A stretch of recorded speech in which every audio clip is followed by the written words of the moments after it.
সারা দেশে আইন শৃঙ্খলা পরিস্থিতির অবনতি ও পরিকল্পিতভাবে দেশকে অস্থিতিশীল করার চেষ্টার প্রতিবাদে বিক্ষোভ সমাবেশ করেছে ফরিদপুর মহানগর স্বেচ্ছাসেবক দল। মঙ্গলবার বিকেলে শহরের সদর হাসপাতালের সামনে থেকে একটি বিক্ষোভ মিছিল বের হয়। মিছিলটি মুজিব সড়ক প্রেস ক্লাব নীলটুলি হয়ে জনতা ব্যাংকের মোড়ে গিয়ে শেষ হয়। পরে সেখানে সংক্ষিপ্ত সমাবেশ অনুষ্ঠিত হয়। মহানগর স্বেচ্ছাসেবক দলের সভাপতি সৈকত হাসানের সভাপতিত্বে সমাবেশে বক্তব্য রাখেন স্বেচ্ছাসেবক দলের কেন্দ্রীয় কমিটির সহ সাধারণ সম্পাদক মাহমুদ হাসান রঞ্জু, মহানগর স্বেচ্ছাসেবক দলের সাধারণ সম্পাদক মাহফুজুর রহমান সবুজ প্রমুখ। সভা থেকে বক্তারা বলেন, একটি দল বিএনপির প্রতিষ্ঠাতা শহীদ রাষ্ট্রপতি জিয়াউর রহমান, দলের ভারপ্রাপ্ত চেয়ারম্যান তারেক রহমানকে জড়িয়ে মিথ্যা অপপ্রচার চালাচ্ছে।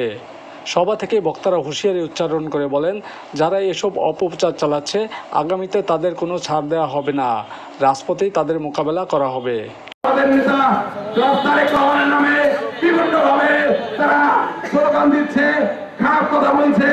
আমরা কিন্তু যদি মাঠে নামি ফরিদপুর মহানগর স্বেচ্ছাসেবক দল ইনশাআল্লাহ এই দাঁত ভাঙা চোখ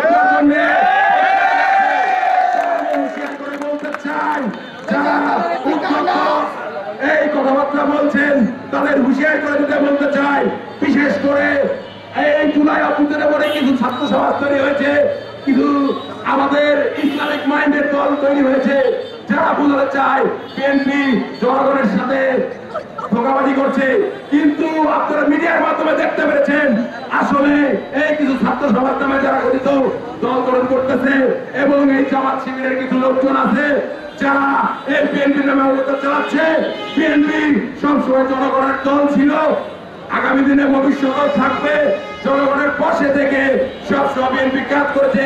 এই 17টা বছর আপনারা সকলে অবগত রয়েছেন কিভাবে আমাদের দল, আমাদের প্রতিটা নেতা কর্মী জনগণের পাশে থেকে এই ফ্যাসিস্ট আওয়ামী লীগের বিরুদ্ধে লড়াই সংগ্রাম করেছে।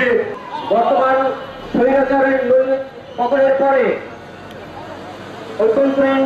অন্তর্বর্তীকালীন সরকারের প্রশাসনের ব্যর্থতার আঙ্গিকে এই অপশাসন চলতেছে।